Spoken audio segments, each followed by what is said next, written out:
Welcome to the Law, Your Money, and You. I'm Roberta Sapphire, an attorney in Sharon. And I'm Camille Barron, a financial coordinator also in Sharon, Massachusetts. And Roberta, today we're going to have part two of a two-part segment on financial literacy for students. Right. It might even go into 3 or 4 because we've been doing financial literacy as part of our programming for quite a few years now. We certainly have. Yeah. So we're very fortunate today. We have 2 lovely people. One is Dr. Jose Libano, who is the principal of the Sharon High School, and the other is Laurie Glassman, who I am told is not the president of the PTO, but she's head of the programming, which is sometimes more important. But let's start. Thank you so much. We are so excited about the Credit for Life Fair. We know we're having it at your school. We're participating, and it's such a wonderful thing. Probably too late, not too late, but it should have been, should have been. So first of all, tell us a little bit about yourself and welcome, welcome. So thank you both for having us. It's a pleasure to be here. Again, my name is Jose Libano. I'm the principal of Sharon High School. I'm in my 9th year as the principal. Time flies. Yes. Started in the fall of 2006, and here we are in 2015. I'm originally from Dallas, Texas. I went to Providence College, taught mathematics for 6 years, and then worked my way into administration, first as an assistant principal in Dighton, Rehoboth, and as I shared already, 9 years as the high school principal here in Sharon. I'm married. I live with my wife and our pug in Cumberland, Rhode Island. It takes me about 20 minutes to get to work each and every day. And it's been a privilege to work here in Sharon, work with the community, work with the students and the parents. Every single day is different and exciting. And, you know, in terms of financial literacy, it's an important topic to me and to our students and to our staff. And I'm happy to partner with the PTSO. Well, you've got a great reputation anyway, because we're in 22 towns, and other towns have heard of you, and so you're doing a good job. Thank you. Appreciate Yeah. it. Appreciate it.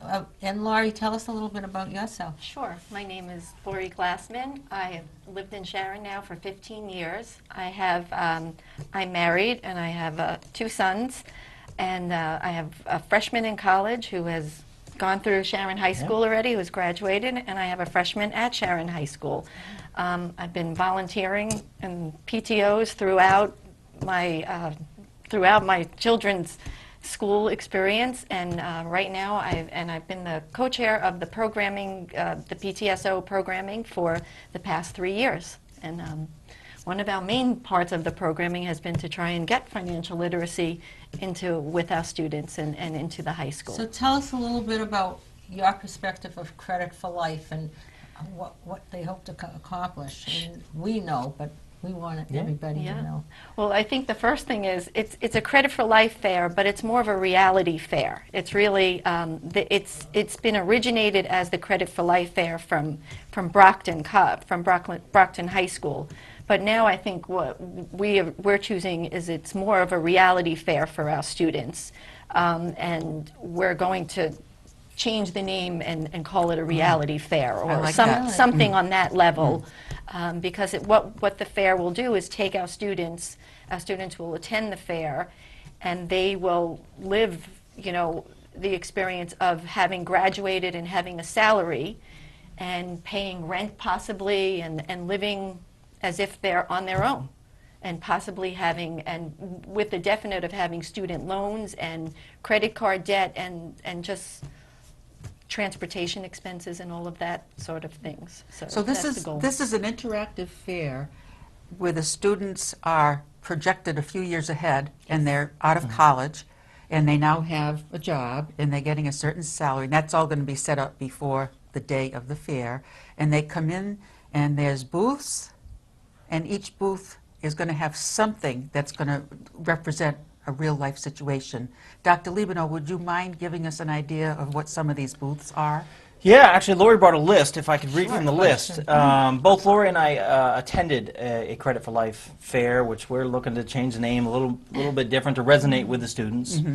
And I believe it was at Wheaton College, and we had an opportunity to see North Attleboro, Norton, and I believe Foxborough participate in this fair. Several hundred students participated in the event, and prior to, they were given, as you just stated, a salary, a credit score, various debt amounts, and their goal in the fair is to come out in the black, essentially. And they are required to go to each of the booths as part of the interactive nature of the exercise.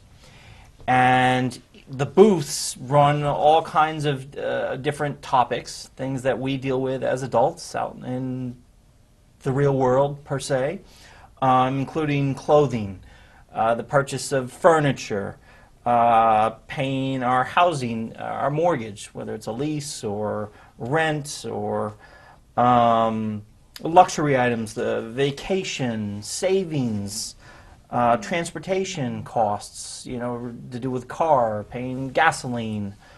You know, it's interesting you said savings.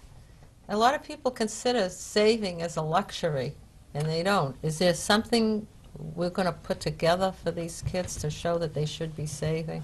I think that's an element of the fair that it just needs to be, is just being reinforced.